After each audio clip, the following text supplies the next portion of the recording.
Chia సీడ్స్తో ఇప్పుడు healthy drink చేసుకోవడం చూద్దామండి. దానికి ముందు రోజు నైటే మీరు 2 చెంచాలు చియా సీడ్స్ నానబెట్టిన మెత్తగా నలుగుతాయి అన్నమాట. అలాగే దాంతోపాటుగా నట్స్ అన్నీ మీ ఇంట్లో ఏ నట్స్ ఉంటే ఆ నట్స్, బాదం, పీకాన్స్, వాల్నట్స్, జీడిపప్పు ఇంకేవి ఉంటే అవి నానబెట్టి రెడీగా ఉంచుకోండి. తెల్లవారు లేసిన తర్వాత మనం టిఫిన్ బదులు ఈ చియా సీడ్స్తో ఈ నట్స్ వేసుకుని, పళ్ళు వేసుకుని మనం జ్యూస్ చేసుకుంటే చాలా హెల్దీ అనమాట. ముందు ఫస్ట్ చియా సీడ్స్ మిక్సీలో వేసి మెత్తగా పేస్ట్ చేసేసి పక్కన పెట్టుకోండి.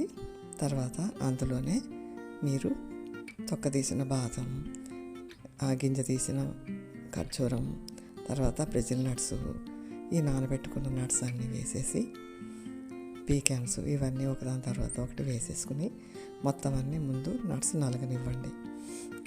ఆ తర్వాత మీ ఇంట్లో ఏ పళ్ళు ఉంటే అవి దానిమ్మ, పియరు, యాపిల్, ఆరెంజ్, కివి, ఇంకా నేను గ్రేప్స్ ఇట్లాంటివి ఏమైనా ఉంటే ఈ పళ్ళన్నీ కూడా మీరు శుభ్రంగా చెక్కు తీసి వలిచి రెడీగా పెట్టుకోండి. ఆ తర్వాత ఈ పళ్ళన్నీ కలిపి జ్యూస్ చేసేసుకోండి. అందులోనే వేసి తర్వాత నలగనివ్వండి.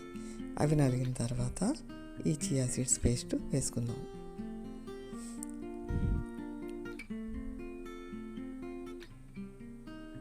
ఆ తర్వాత ఈ చియా సీడ్స్ పేస్ట్ కూడా వేసుకుని ఒక్కసారి గ్రైండ్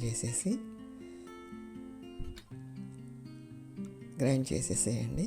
ఇంకొకసారి అప్పుడు బౌల్లో వేసుకోండి. మీరు గ్లాసులో వేసుకుని జ్యూస్లా తాగండి, లేకపోతే చిక్కగా ఇలా తాగేసేయండి. Thank you.